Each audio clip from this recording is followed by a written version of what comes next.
Hey everybody, this is herculespetix, founder, curator, docent, and gift shop employee of the herculespetix Academy of Comic Book Studies. Today we're going to be looking at 80-page giant number 14, featuring Lois Lane. This was published by DC Comics in 1965, and the theme of this issue is Superman's other girlfriends. We have a cover by Kurt Schaffenberger here, and he pencils and inks it. But apparently, according to GCD, all the Superman faces have been redrawn by Kurt Swan and George Klein. It's interesting because Kurt Schaffenberger draws much better faces than Kurt Swan, but I guess they don't like the way he draws Superman. It wasn't on model enough. As you can see, this comic is beat to hell, but I got it cheap. And, you know, at the end of the day, who cares? I got to read all these stories. It's a readable copy. So here we go. We have a contents page in the inside front cover, which is kind of rare for a DC comic. And just these synopsises sound wonderful. Like the shocking secret of Lois Lane. What terrible change have Lois's features undergone to make her hide her head within a metal box? You gotta read that story. And so let's start off. We have, this is an imaginary story, Lois Lane's super daughter. So this is written by Jerry Siegel and penciled and inked by Kurt Schaffenberger. I gotta say, guys, going through this, there's a lot of Schaffenberger. And my admiration for this guy just grows and grows. I don't really know why. It's, you know, very clunky, old-timey comic art, but it's so appealing. I love the way he draws faces. It's just really, I love looking at it. So this is an imaginary tale in which Lois and Clark are happily married. They've been so for a while. And one day, though, Clark reveals to Lois a secret. He says, I'm not the only superpowered person on Earth. There's my cousin, Supergirl. And now that we're married, I would like to adopt her.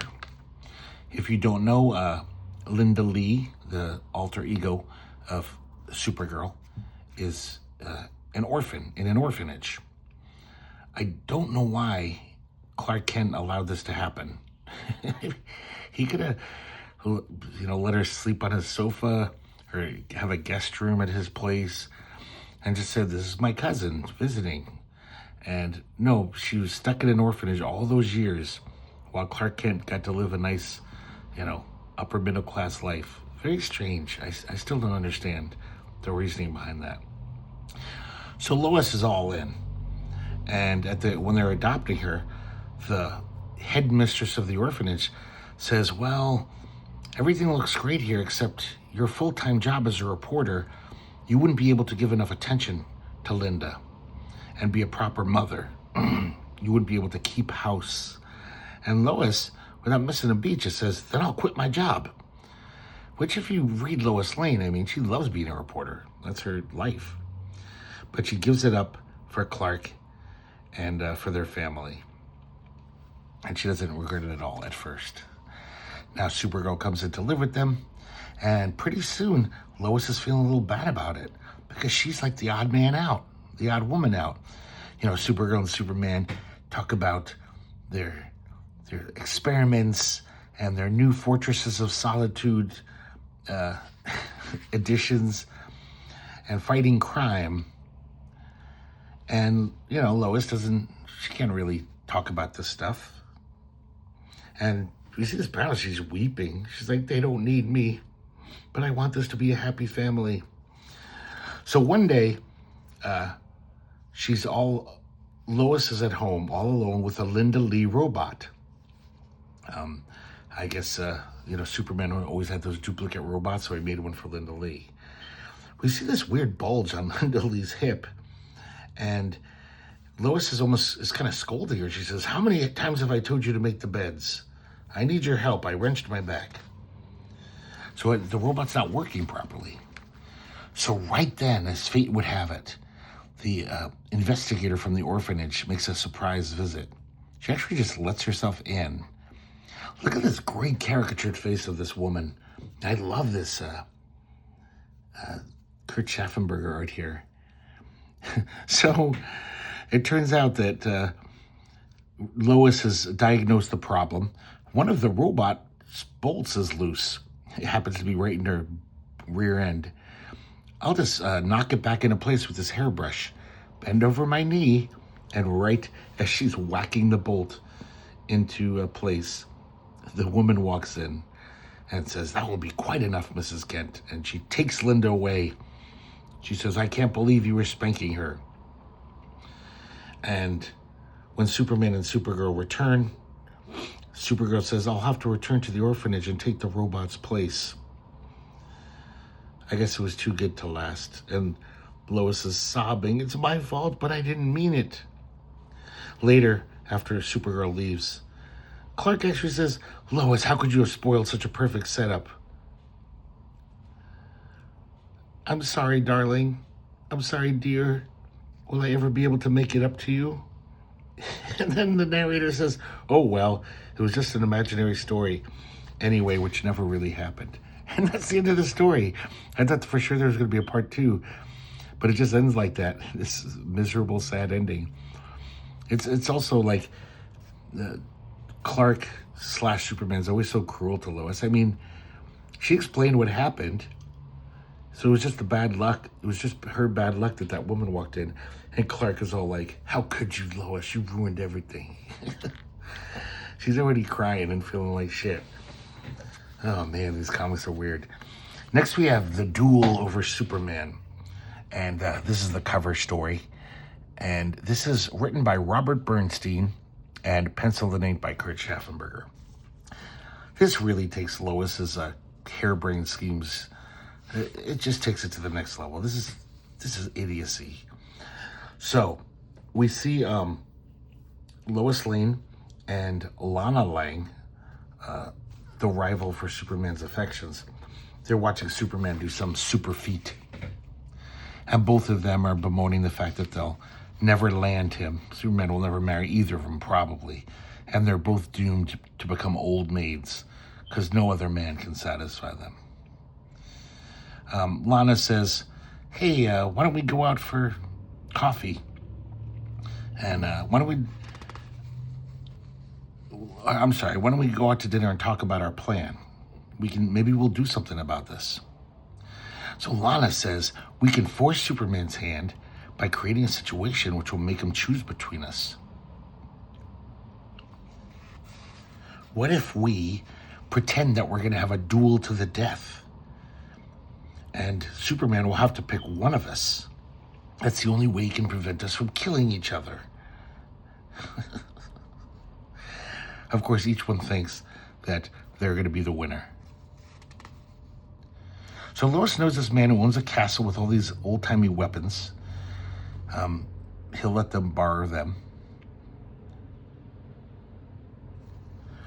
So the next day at the opening of a new amusement park, Lana Lang and Lois are there. The owner of the park says, "Superman will give you the honor of taking the first ride in the Tunnel of Love. Pick any girl you want." So Superman's thinking, "Oh, shit, whichever one I pick." Lana and Lois are both here. Whichever one I pick, the other one's going to be furious.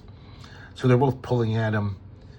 And then they begin fighting with each other, the two ladies.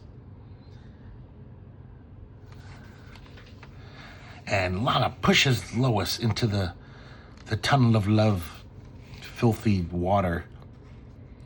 And then when she comes out, she says, "I've always hated you, but to now I've suppressed my murderous impulses. Now I'm going to get revenge." Superman's freaking out. He's like, "Lois, Jesus Christ, calm down." And both of them are like screaming bloody murder at each other, like threatening each other. Lois slaps her with a glove, and Lana slaps her back and says, "Okay, tomorrow we meet for a duel. I don't care what weapons we use as long as I kill you, Lana." Like they're really hamming it up. I gotta say, so when I look at these Kurt Schaffenberger comics, I probably mentioned this before, I can't help but noticing I see so much Jaime Hernandez in these, strangely enough. Like certain faces, like just the wonderful cartooniness of his faces. Because it's cartoony, but it's also appealing. Everyone looks very attractive. He just draws in a very classic style. So now Lana and Lois are talking on the phone, plotting their little scheme. And they decide to have Jimmy Olsen be the referee for the duel. The reason? Because he's got a Superman, watch or whatever, the thing that alerts Superman. And she knows that before anything gets too heated, he'll call Superman to break up the fight, the duel. So Jimmy calls Superman immediately, says, we got to do something to stop him. And Superman says, yes, of course. But I decided to teach those two a lesson. So now we see later at the castle, Superman has a Lana Lang robot and a Lois Lane robot. And basically the plan is to first he traps Lana in the castle and it has Lois fight the Lana Lang robot. They do a fencing match. Now, at one point, the Lana robot kind of stumbles and falls on Lois's blade, running her right through. And so she thinks she's murdered Lana Lang. She breaks down weeping. And she said, why did I think of this stupid duel? And Superman whispers to Jimmy with his super ventriloquism. He says, get her into the castle and get her out of here. So he does. He says, come, let's go into the castle and compose yourself. And then he frees Lana and makes her duel the Lois robot. Of course, she doesn't know it's a robot. And they decide to shoot each other from 20 paces or whatever. And even though Lana aims at the ground, the Lois robot deactivates itself as if it was shot. So Lana thinks, oh my God, it was a ricochet. I've killed her. And she's just as devastated. So now inside the castle, he basically talks to Lois and Lana. And he says, I suppose you'd like an explanation. And they, even though just minutes before they were so remorseful, both of them are like, screw that. I want her dead now. And they're both basically going to try to murder each other. So they grab these weapons and Superman is freaking out. He's like, you don't understand. Wait, girls, stop fighting. And then he admits that he used two robots. Now, in their battle, they actually fall over the balustrade of this castle, almost to their deaths, but Superman flies down and picks them up. He swoops down and grabs them. And then when he looks up at the parapet, it's the real Lois and Lana. Those are the true robots. And Lana says, yes, Superman, tell us more about your robots. For example, how you push that switch in the back of their necks so they'll take orders from new masters like us. We fooled you this time. You rescued your own robots. And so Superman says, so this is all a, plan? A scheme? And Lois says, yeah, we want to teach you a lesson. We'd never fight over Superman, would we, Lana dear? Only some foolish robots might. And Superman slaps his hand on his head and says, ay, oy vey, my lesson backfired against me. The real duel is between the girls and me. They'll probably win. Oh, God, how moronic. I love how Superman, this little whatever practical joke or whatever, he makes them each think that they murdered someone. That could send them into a horrible depression. It's just really cruel. But I guess I did teach them a lesson. Next, we have test your Lois Lane IQ. I don't think I got any of these right. Next we have Superman's Mermaid Sweetheart. And this is written by Jerry Siegel, pencils by Wayne Boring, and inks by Stan Kay. This is some really interesting art. Wayne Boring, back in this comic came out, this is a reprint from 1960. And I'm sorry, guys, I forgot to tell you the years of the other ones. So that first story, Lois Lane's Super Daughter, that was from 1960. Duel Over Superman, the one we just looked at, was 62. So now we're back to 1960. And, when I was a kid, Wayne Boring was still drawing some comics in the early 70s.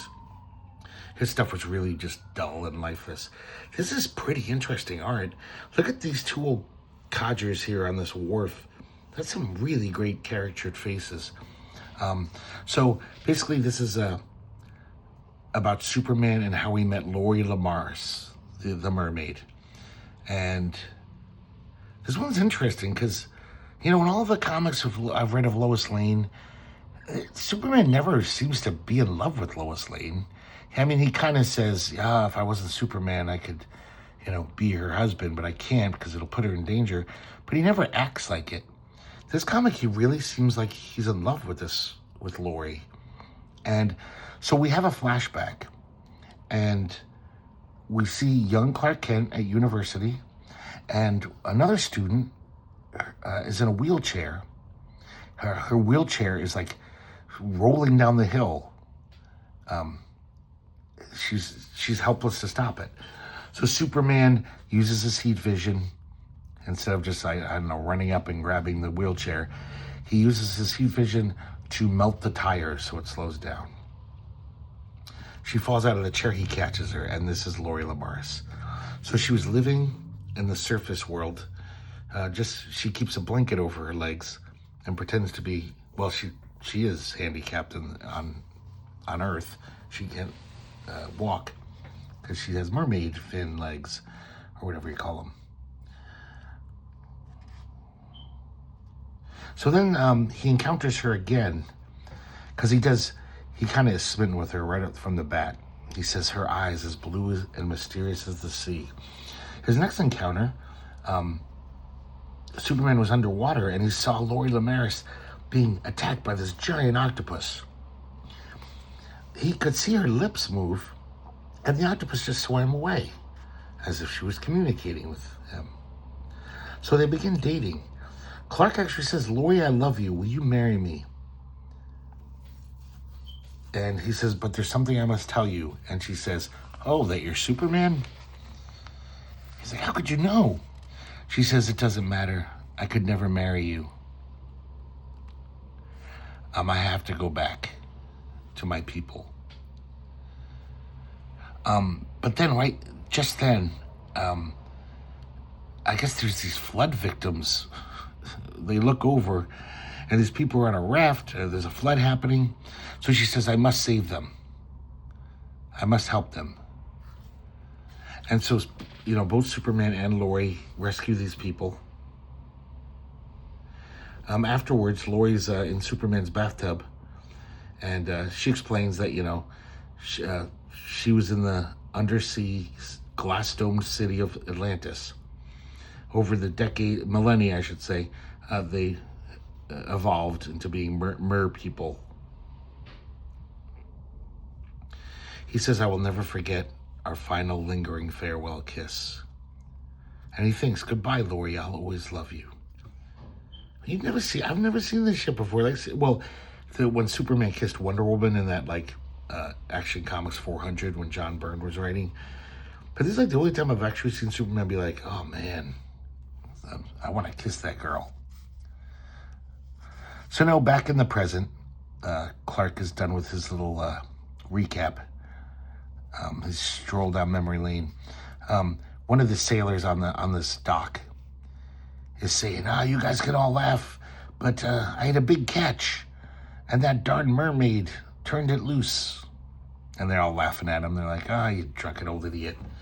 And I guess this guy has been fishing in the nursery, whatever they call it.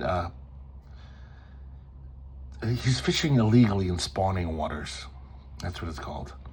And so this apparently some mermaid keeps ruining his catch to make him stop. So Clark Kent says, "What, a mermaid?" And he asks the guy. He says, "Could you describe her?" He says she has eyes as blue as the sea. And basically he's like, "Oh my God, that's her. That sounds exactly like her." So he goes out to the ocean, and all the Atlanteans, these mer people, can read minds. So Superman stands on the edge of the sea and just thinks, "Lori, come to me." Kind of dramatic, these two panels.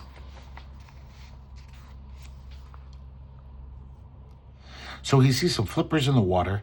He dons his Superman costume, flies out. It turns out it's only a dolphin.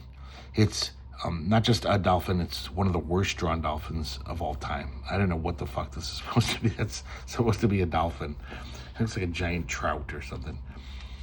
So when he returns to the rocks where he was, Lois waiting for him. And this is kind of rare in a comic of this era. No caption, no word balloon, just their kiss.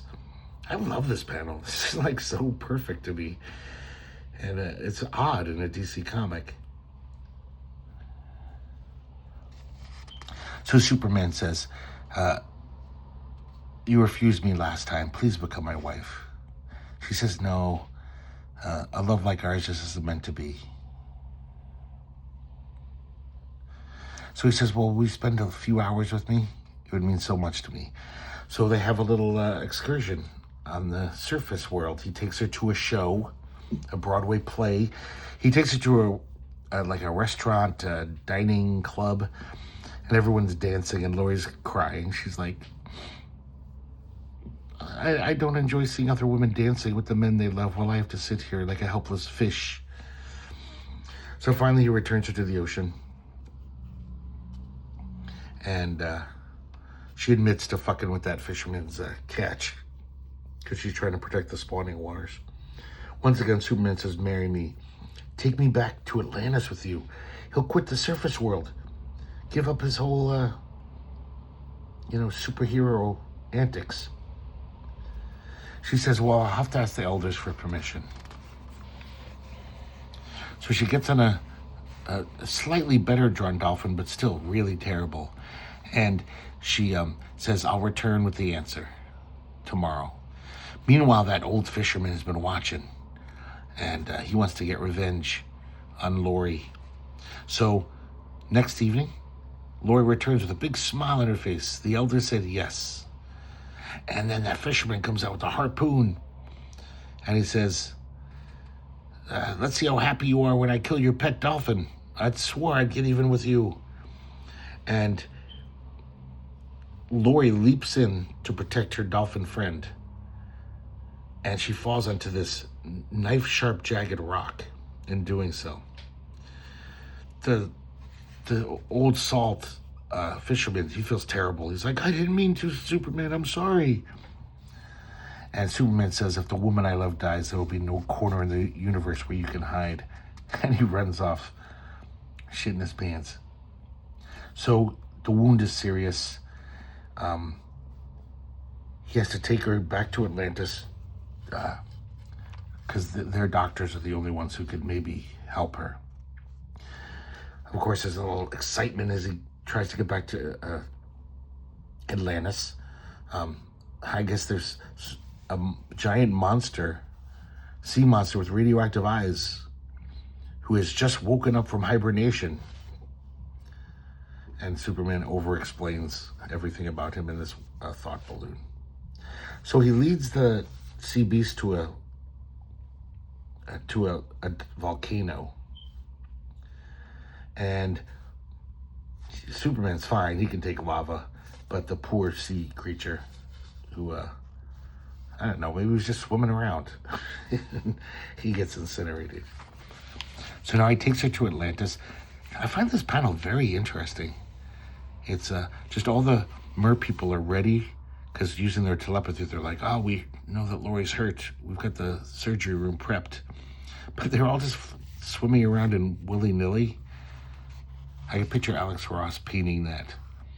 So after a little while, the surgeon comes out and says she will remain paralyzed for the rest of her days. There's nothing we can do. Superman won't accept this. He flies off into the universe, planet to planet, talks to the best surgeons on each planet. Everyone tells him, nah, there's nothing we can do. I love these weird surgeons. Look at this guy, this blue-skinned hippie. Finally, he finds a planet that's all water. So they have mer people there. Their surgeon says, I can help. Superman transports him to Earth, and I guess he's working on Lori for days. And it works. She recovers. She's not paralyzed. And Superman says, this is great, you've recovered, let's get married right away. And Superman glances back. I guess he's in the next room. And Lori's crying. And the merman surgeon from space is comforting her. Superman realizes that they've fallen in love. Look at this interesting Superman by Wayne Boring. They wouldn't allow this probably 10 years later. They'd have Kurt Swan redraw it. I kind of like this face. That's interesting. And I know I say this all the time, but this kind of reminds me of Ditko. It's weird. So, Superman says, it isn't fair. I searched the universe to save that woman. What right has she to love someone else? But then Lori tells him telepathically, Superman, you don't love me. You only think you do. It's pity. Please let me kiss you goodbye. And Superman does. Super cuck, more like it. So then he returns to his normal life. And Lois says, you seem a little down in the mouth since your vacation. And he's just like, if only you knew. And then he says, how about a date tonight, Lois? So it looks like Clark is right back in the saddle of getting treated like shit by Lois Lane. Next, we have one of those public service announcements. Nature's Bill of Rights. And this is written by Jack Schiff and drawn by Sheldon Moldoff. This one's so weird. It's basically it's about conservation. Let's not foul up the waterways, And these kids are just, I guess they're so bored that they're throwing garbage in this stream. And this old fisherman, or older fisherman, says, hey, don't pollute the waters. Don't you realize these are your swimming holes as well as your places where you fish? Why would you ruin them? And I love how they have a panel here. Industrialists are trying to eliminate dangerous smoke fumes from their factories. It's like only when the government forced them to. I don't think one of them ever said, oh, we're going to do this. But they make it seem like they're doing their part, So, of course, at the end, the kids wise up and they clean up the stream. Next, we have The Day When Superman Proposed. This is written by Jerry Siegel and thankfully penciled and inked by Kurt Schaffenberger again. So we start off with Superman is experimenting with red kryptonite. He's got it behind a lead shield. There's an explosion. Everything's okay. As Superman leaves, he looks at the Lois Lane statue he has in his Fortress of Solitude. Very strange that he has a Lois Lane statue there. That's kind of odd. And he looks into the bottle city of Kandor. I didn't know this of Superman lore, but apparently there's two residents in Kandor, the bottle city, who look just like Clark and Lois. They're called Van Zee and Sylvia. They're happily married. And he says, how I envy them. Back in Metropolis, once again, Superman saves Lois' life. Apparently some mobsters put dynamite in her car, and she was about to rev up the engine and get blown up real good. And Superman says, thank heavens I wasn't too late. I love you. And Lois thinks, he loves me? I've been longing to hear those words forever. I'm so happy. But wait, Why is he proposing right out of the blue? There must be a catch. So that's how Lois is. She can't even be happy when she finally gets what she wants. All she can do is like, wait a second, there's something's fishy here. But then again, she is right. Not to be a spoiler. So he says, let's get married right away. And she's just like, why this sudden desire to marry me, Superman? Why did you never propose before? Superman says, because I was blind. Look at this, guys. Jaime Hernandez or not, I say yay. So he basically, Superman says, what a fool I've been. How can you explain love? I don't know why, but I'll see you in 15 minutes on the terrace of your apartment. So he shows up and he has a present for a Lois Lane robot. It can get scoops for you, help protect your life. Now will you marry me? And she says, not just yet. I got to think over this.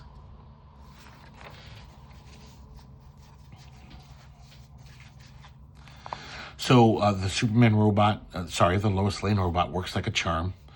Mobsters shoot at it instead of her, thinking it's her, and the bullets bounce right off. She's a great decoy. She can send her into dangerous fires to get amazing pictures for the newspaper without risking her own life. So then she finally says, well, Superman, I'd like to believe that you love me, but there are so many marvelous, beautiful women around the world. It seems too wonderful to be true that you've decided I'm the one you desire. There's got to be a catch. So this is one of the dumbest things Superman's ever done. He's like, okay, you really want me to prove it to you? I'm going to wrap you up in this cloak, it's friction proof. It'll protect you when we crash through the time barrier at super speed. So he takes her back through time. And first they could pop up in Egypt, ancient Egypt. And he says, look, there's Cleopatra. And Lois says, looks like Cleopatra's forgetting about Mark Antony when she sees you. And he says, she's wasting her time. I only have eyes for you. She may be one of the most fascinating women of all time, but not to me. Next, they go to Troy. And there's Helen. And once again, Helen is all a gaga over Superman. And once again, he says, I guess it's a reference to Homer. Even a blind man should see that I'm totally enslaved by your charms. So Lois still isn't convinced. So now they have to go to France and meet Marie Antoinette. Excuse me, guys.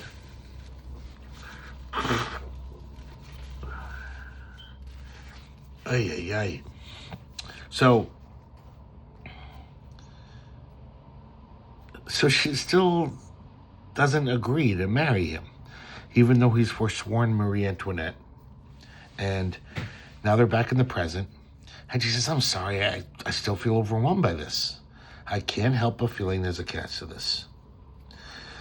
So he says, I won't give up until you say yes. And so this is just terrible. He goes to Lana Lang and says, Lana, maybe she'll listen to you. Get her to marry me, and I'll give you superpowers like mine. He knows how Lana feels about him. This is such a shitty move. Of course, Lana's devastated. She's like, I always hoped Superman would marry me, but if he wants to marry Lois, I want him to be happy. I'll help him. That beautifully drawn hair by Schaffenberger. And so he flies her to Lois's place. Lana does her best. She's like, don't be cruel, Lois. Just marry him. And she says, Lana, could you step in the next room? I need to talk to Superman in private.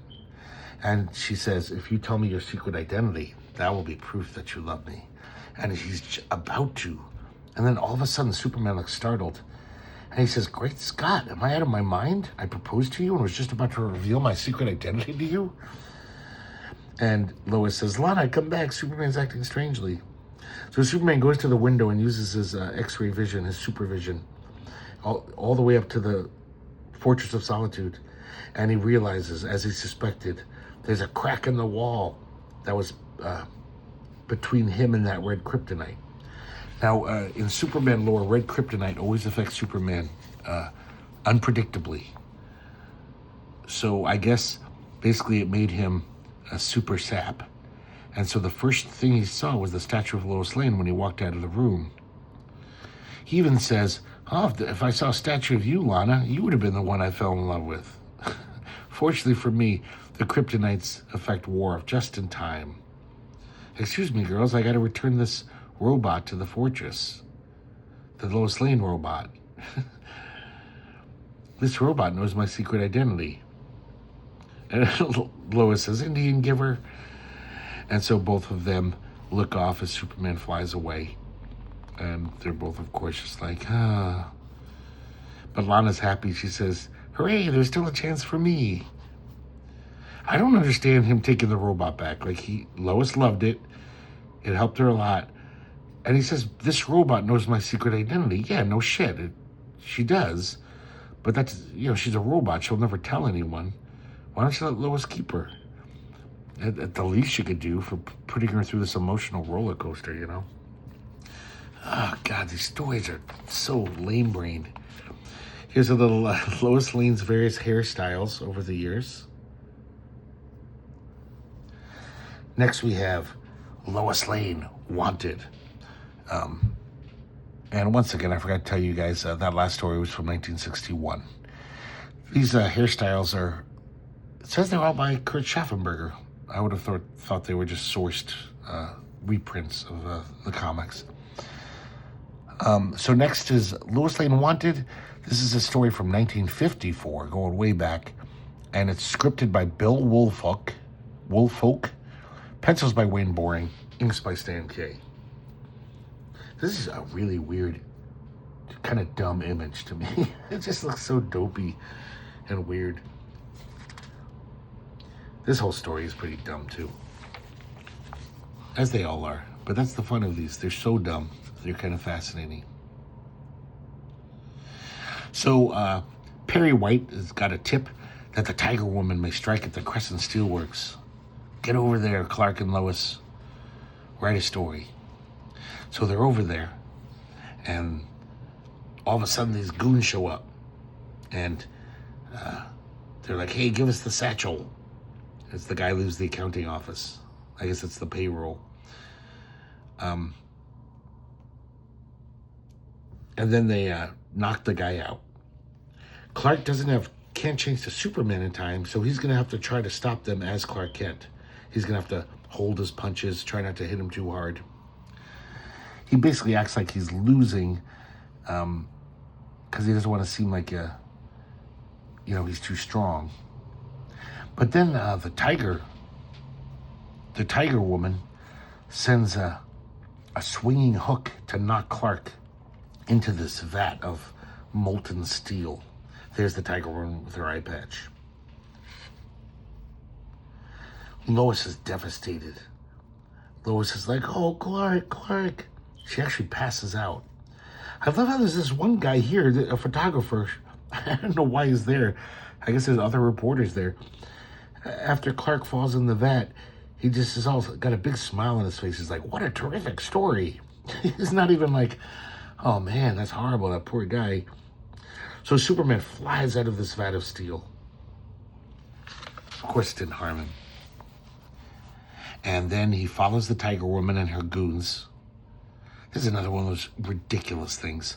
Instead of just stopping her car, Superman could do that, right? He lifts up the whole tarmac of this street so that it makes the car go whoop and crash. Who knows what damage it would have caused from this crash? He could have landed on another car. I'm sure all the other cars behind him had to swerve and crash into the sidewalk. It's so dumb.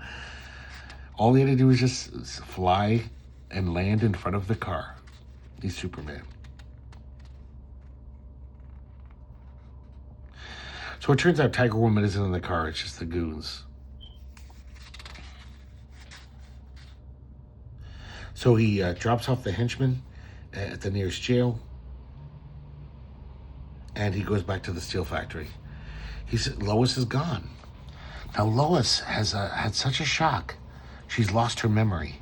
She's wandering through this park, and a newspaper vendor says, "Extra, extra, Tiger Woman kills reporter." Lois gets a copy, and she says, "That's it. There's even a photograph of me where this man Clark Kent was killed. I must be the Tiger Woman." So ridiculous, so dumb. So she gets an eye patch, and the next morning it's the Daily Planet. Perry White is barking orders at Jimmy. Of course, Jimmy's devastated. His best friend's dead, one of his best friends. But Perry White thinks to himself, "I know how Jimmy feels. I'm going to miss him too. Harumph. I can't let people think I'm a softie." Like, one of your employees dies, and you're like, "Oh, I don't want to show any sadness. I don't want them to think I'm soft." Superman's outside the window listening. Lois hasn't shown up to work, so now Superman's like, "I gotta find her."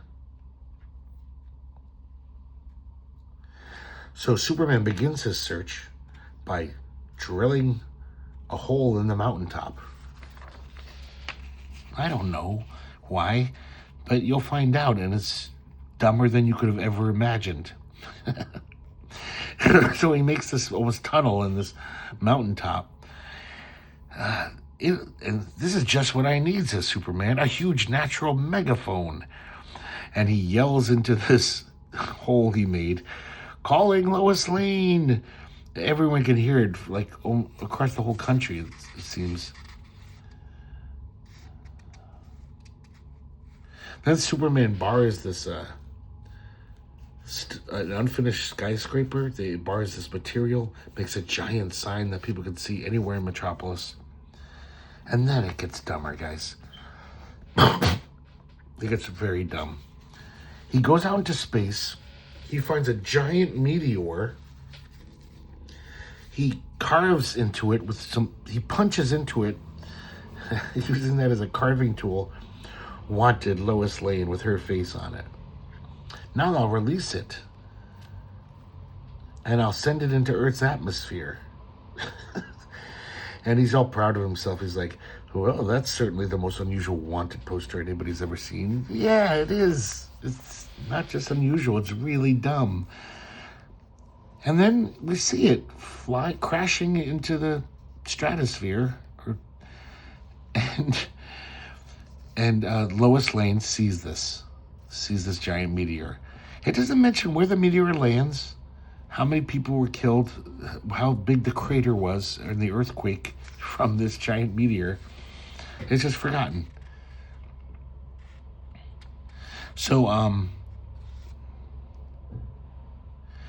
Lois, though, still believes she's a Tiger Woman, and she wants to free her henchmen.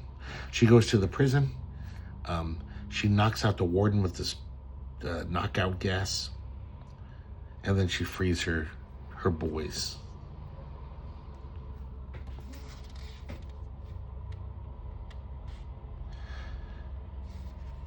Meanwhile, and I'm sorry guys, that was the real Tiger Woman. Now Lois's Tiger Woman hears this news, and she's like, "That job was so easy, I don't even remember doing it." But I must have done it since I'm Tiger Woman. So now Superman and Perry and Jimmy are like, let's face it, Lois is just gone. But Superman has an idea. He says she might be suffering from shock.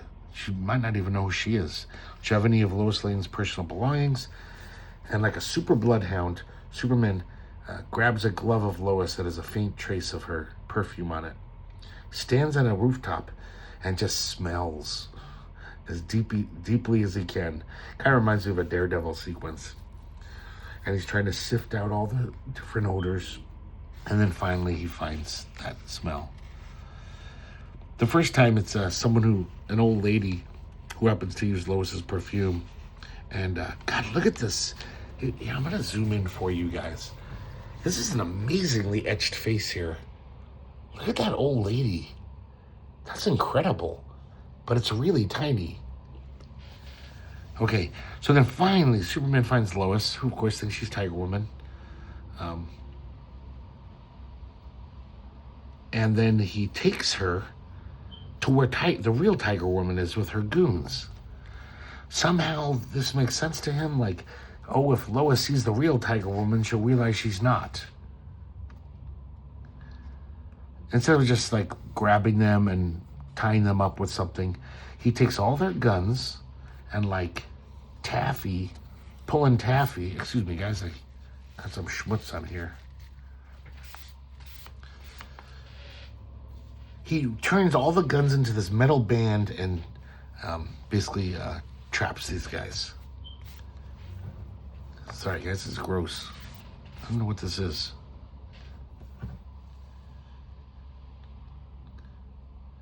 And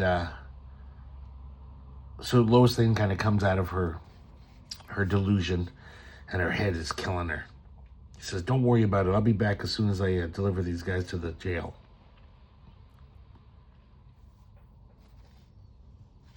So now Superman's worried. Lois's brain is still hurting. He says, if I leave her like this, she may lose her mind completely. So what he does is he realizes that witnessing Clark Kent's death shocked her into this condition. I'll have to reveal that Clark Kent is alive. And he puts on the Clark Kent suit and the glasses, and it seems to work. Lois is like, you're Clark Kent. You know, this stuff looks like 40s stuff. Some of these faces are so primitive. But of course, you know, Clark is like, it's worth it to save Lois's brain. I am. But now she'll know that I am Superman. I've been trying to hide it for her forever. But of course, Lois says, who do you think you're fooling? You're not Clark Kent at all. You're Superman. And it was you that fell in that vat of molten steel. Because the whole story, Clark Kent's been like, God, how am I going to explain how I fell into a vat of steel and how could I come back? So now it's all solved for him. And everything goes back to normal. Here we go with the shocking secret of Lois Lane. I love this image, guys. This is so bizarre. Lois Lane with this metal box on her head. So weird. This is written by Bill Finger, penciled by Wayne Boring, inked by Stan Drake. This is from 1959, a reprint. There's some interesting Supermanage going on here. Look at this Superman. It's kind of tiny, but his face, just Wayne Boring was he had some interesting shit going on. So one day Superman's flying around outside of Metropolis. He sees this giant lumber rail car jump the track. It's heading right for Lois. Of course, he rescues her. He saves her. The next day, as Superman patrols the suburbs, he sees Lois's car wrecked, smashed up against a tree. He rushes to the Daily Planet to find out if Lois is okay. And Lois just phoned. She skidded into a tree when she was pursuing a criminal. She's totally fine, though. But then the next day, Lois comes in wearing this box. I love this. This is so fucking weird. Also, especially because, like, I don't even think this box would fit her head. Like, he almost drew it, like, the wrong scale. That's just such a weird, funny image. So, of course, everyone's saying, take that box off. And she's like, I can't do that. I only came here to say goodbye. I must quit my job. The box is lined with lead, so Superman can't pierce it with his supervision and see what's going on. She cries, tearfully bids them farewell. Lois leaves, and now Superman's going to get to the bottom of this. Superman finds his first clue at Lois's boarding house. The bill for this box lined with lead.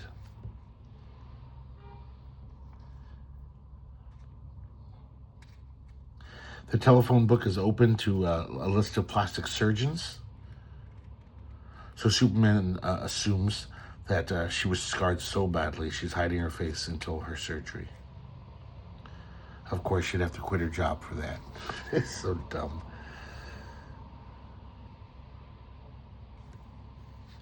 So he goes to the the welder who made this box, see if he has any information.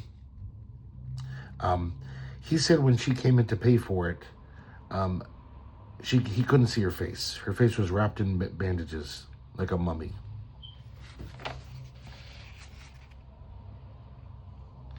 Now Superman sees Lois's diary, and he reads it. And now we see after the auto crash, Lois went to a show. This woman came out on stage claiming to be Circe, from Greek myths. She did some amazing feat lifting a piano with her mind. After the show, Lois snoops around backstage. She's like, I'm going to prove this lady's a fraud. She's kind of trying to be Amazing Randy here. Circe comes out. She gives Lois some lemonade. And then she says, you drank my magic potion. Because you have the curiosity of a cat, tomorrow when you leave your house, you will have the face of a cat. So the next morning she wakes up. And the landlady sees her. And she's like, oh, your face. A little boy from the neighborhood sees her. And he kind of runs away in fear. And she's like, oh no, I have to find a place to look at my face. So she sees this pond, and her reflection, has the face of a cat. Almost as funny as the box on her head. She's like, Circe did this to me. So she bandages up her face. She tries to go back to the theater, but Circe's gone. So then she passes a freak show and she says, oh, I'm gonna have to get a job there probably soon. I could never be Superman's girlfriend again. I mean, Superman fell in love with a mermaid. He might fall in love with a cat-headed lady. I wouldn't give a pope yet. And then she imagines, Lana marrying Superman because she can and crying at the wedding. So she gets the box. Superman snaps the diary shut, and he says, I think I'm going to check the contents of that lemonade glass that Circe served. So even though Circe's long gone, I guess there's still her lemonade is still on the little desk here, the table. He says, that lemonade contains a mild drug. So he goes to visit Lois, and he lets her know. He says, I read your diary. And he claims that Perry wants Lois to do one more story. The first female astronaut is going to be sent into space, and they chose you to interview her. So Lois is kind of impressed. She's like, wow, that's the story of the year. I guess I can't refuse this. It's for the, it's the government. So she shows up, and then Perry admits that there's no woman astronaut. It was a fake story, so you'd come back to your friends. Superman takes these drill saws and whips them at Lois's box head and cuts it open. Her face is totally normal, though not well drawn, but totally normal. And basically what it turns out is that she was hypnotized. There was a trace of drug in that lemonade. The drug just simply made her brain more susceptible to hypnosis. Superman snaps his fingers twice, and now Lois also sees herself as, as normal. And then of course, they have to go back and they have to retroactively badly explain all of the situations that led her to believe she had the face of a cat. Because she says, if I never had that cat face, why were Freddie, the neighborhood boy, and my landlady horrified? Later, upon questioning Freddie, it's like, gosh, Miss Lane, I was looking past you at that horror movie poster. That's what scared me. And the landlady says, oh, I accidentally put in this purple light bulb, ultraviolet light, which makes people's faces look weird. It doesn't make any sense at all. Like she would see Lois say, your face, and not say, oh, I was just commenting on this ultraviolet light bulb, Lois. Have a good day. It's so dumb and obviously just not thought through. So the next day, everything's back to normal, including Lois's curiosity. She's telling Superman about how she's going to snoop around to get this story. And Superman teaches her a lesson. He says, "Waiter, bring this woman a saucer of milk." If she has a cat's curiosity, she probably has a cat's appetite. Good one, Superman. You super asshole. God, I love it. I always say this, but I love these design of these ads in the 60s DC comics. They make me want to read them so much. Here we have Kissing Corner. And this is about the times that, I guess, Superman kissed women. This ad for 100 magnets struck my eye. Just this kid looks like he's horrified by magnets. it's like he's watching someone get their head chopped off, the way he draws them. Okay, next story is, what do we got here? Yeah, Mrs. Superman. This is written by Otto Binder and penciled and inked by the great Kurt Schaffenberger. Yeah, this story's going to make a lot of sense, trust me. Okay, so Lois and Clark are in a helicopter returning from foreign shores. Clark warns Lois that the Green Hand Gang, their trial's coming up soon. The stories you wrote about them, they might be gunning for you. Lois isn't worried, though. She's just happy to see Superman again. Right then, a giant meteor grazes the helicopter and smashes the rotors. Lois and Clark parachute down to this desert island. No mention of what happened to the pilot. Oh, maybe Clark's the pilot. I don't know. But, and then when I'm sorry, I should mention, the meteor falls right in the volcano on this island. Clark turns into Superman, and when he tries to fly away, he gets weak. There's kryptonite dust. He uses a supervision to look at the volcano. Apparently that meteor was all kryptonite. So I guess it's crumbling to dust, and the particles are being swept up by volcanic steam. So it's almost like there's a kryptonite haze that covers the island, so he's trapped there. So he tries to figure out another way out.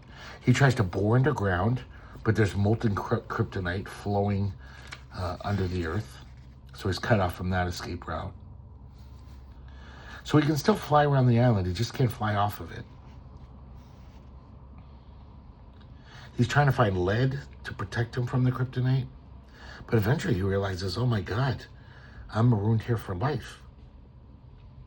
I better turn back into Clark Kent and see if Lois is okay.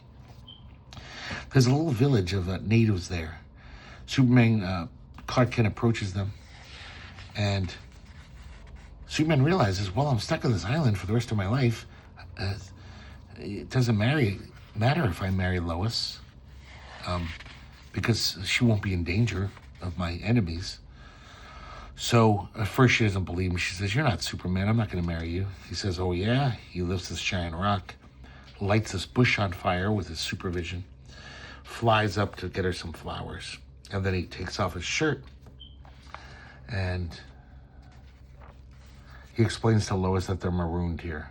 So basically he's admitting, yeah, I'm marrying you because there's no one else I can be with. I'm stuck here with you for the rest of our lives. Lois is thrilled. They go to the local, witch doctor or whatever, or chief of the village, and he agrees to perform the ceremony. I guess they have to wait a week. Superman builds them a nice tree house. And then Superman looks into the volcano. He hears this rumbling. It looks like the kryptonite meteor dropped far below the surface of the earth. A fissure must have opened. And now he can fly away anytime he wants. He's not trapped. But of course he sees Lois preparing for the wedding, how happy she is, and he's like, oh shit, this is gonna break her heart if I call off the marriage. Is there any way out of this dilemma? I have an idea, and I have a feeling that idea is to make a fool of Lois and lie to her. Superman finds all this random crap in this sunken ship, and he makes all these devices. And it's the day of the wedding. Clark says, I must reveal something important. My conscience is bothering me. Put on this metal belt and follow me to a cave. He says, see, this magnetic machine I made powers the belt. Basically makes it seem like you could fly. And that giant boulder I lifted over my head, it was balsa wood. And I had a blowtorch that was timed to burn the bush when I stared at it with my quote-unquote X-ray vision.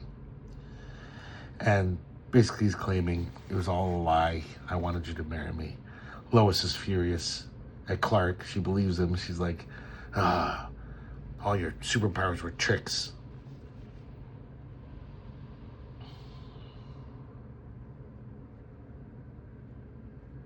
Poor Lois. Superman throws a message in a bottle into the sea. The ship finds it. I love that face there. That's a great face.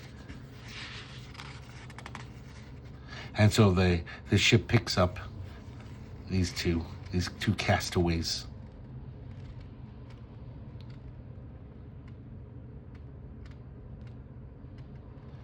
And basically Lois is just assuming that this was all Superman's plan to keep her out of Metropolis, to keep her safe from the Green Hand gang. But now that they're convicted and all behind bars, I guess it's safe for her to be back. And as she dreamily looks off and says, then Superman didn't really want me to marry you, Clark. It was all just a plot to keep me there. So she still has hope that she'll eventually marry Superman. Next we have the Sleeping Doom. I love this interpretation of Lois. So she looks like that because she hasn't slept in a week. This is written by Robert Bernstein and once again penciled and inked by Kurt Schaffenberger. Before I read this, I had no idea this was almost all Schaffenberger. I was so happy last night when I was reading this. I was like, yes, this is great. So, okay, let's see how this fucking convoluted story starts. Superman brings us a space rock to Perry White. It's a space jewel. He says, I brought it to you as a paperweight, as a little present. Superman has to go. I guess he's going to be gone from Earth for the next 10 days. He's got some job in outer space. Perry drops the jewel and it splits into 3 pieces. Perry says, wait, this is great. I'll give each of you a piece. I know a jeweler who can mount all those jewels, these 3 jewels this afternoon. Lois can have a lapel pin. I'll have a stick pin for my tie. And Jimmy can add it to his watch to make it look nicer. That evening, as Perry White attends a banquet, he nods off. And when he nods off, the jewel says, he's fallen asleep. Now we can take over Perry White's identity. Let's hope our comrades inside the other 2 parts of the original jewels are as successful, with Jimmy Olsen and Lois Lane. Later on, Jimmy Olsen's fallen asleep, and she's trying to fall asleep. Instead of counting sheep, he decides to think of all the super feats that Superman's capable of. And it works. He nods off, and now he is taken over by this alien consciousness. Now Jimmy is now, fully possessed. He's like, the Earth will become our new empire. If we keep splintering the parts of the jewel into thinner fragments and trick humans to wear them, we can take over everyone. So now we see Lois. Lois is not falling asleep at all. She's burning the midnight oil, trying to get the story in before deadline. She gets to work, and Perry, the evil Perry now, thinks, blast it, she didn't go to sleep last night. I have to trick her into falling asleep. So he says, oh, why don't you take 2 days off, Lois? You need some sleep. And she says, oh, thanks.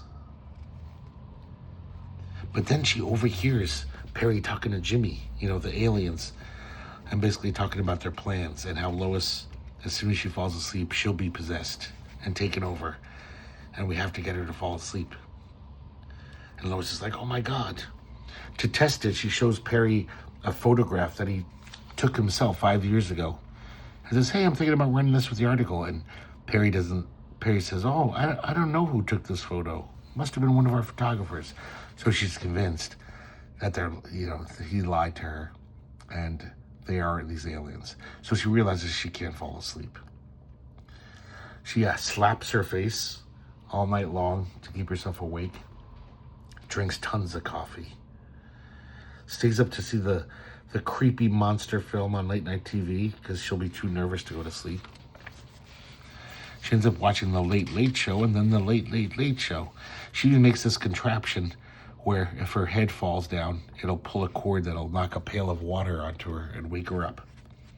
Meanwhile, Alien, Jimmy, and Perry are scheming. They're cutting the gem into smaller pieces. Lois goes to the dentist. He wants to give her some sleeping gas. She runs out the door and says, oh, I'll take care of this tooth later. She also realizes that the pain of her cavity will help her stay awake. So she has one more night of just pacing the floor in pain, but it is keeping her awake. The next day, the pain ebbs, and she's having a really tough time staying awake. So she goes to the little gymnasium, and then Jimmy and Perry realize they're going to have to really scheme harder to get her to sleep. Jimmy takes Lois out to lunch, says it's on the tab, on the Daily Planet tab. He slips a sleeping pill in her coffee. She notices this. And then she does the old switcheroo. She says, hey, isn't that Perry over there? When Jimmy turns away, alien Jimmy, she switches their coffees. Jimmy passes out. Oh, look at that great face. I love that. So now Lois has to interview this guy, Slinky. He's a pickpocket, a reformed pickpocket. But then Perry's little scheme is, we're filming an ad, photographing an ad for a mattress. The model didn't show up. Will you lay down on there and be the model? And Lois is like, oh, if I lay down on that bed, I'm done for. So she can't resist any longer. She finally passes out, but luckily Superman flies in. And he wakes her up. And he says, Lois, I know the whole story. On the space trip, I found these inscriptions on a mountainside of a dead world, which basically warned about these evil super intelligences that are hiding in these space jewels. So Superman zips around or spins around using his heat vision, melts every little piece of this space jewel. Lois says, but I fell asleep. How come my identity wasn't taken over by the aliens? And the pickpocket returns, Slinky, says, pardon me, Miss Lane. I came to return the pin I secretly swiped from you to prove I hadn't lost my pickpocketing skills. But now the jewel's missing. There's your answer, Lois. You weren't wearing the jewel when you went to sleep. How would you like to sleep in my arms while I fly you home? How would I like paradise? I could stay in your arms forever, asleep or awake. Aw. What a fucked up relationship they have. What a non-relationship they have. It's a pretty groovy ad for these little remote control cars. I wonder who drew that. So there you go, guys. 80-page giant number 14 featuring Lois Lane. Some more insane inanity or inane insanity, whichever way you look at it. It was so much fun reading this. I say this every time, but I just love how every story, I have no idea how they're going to wrap it up because it's always moronic. It's dumber than I could imagine. But fun stuff. Highly recommended. And God, this Kurt Schaffenberger art really makes it go down smooth. I just love his stuff. So thanks for watching, guys, and I hope to see you next time here at the herculespetix Academy of Comic Book Studies.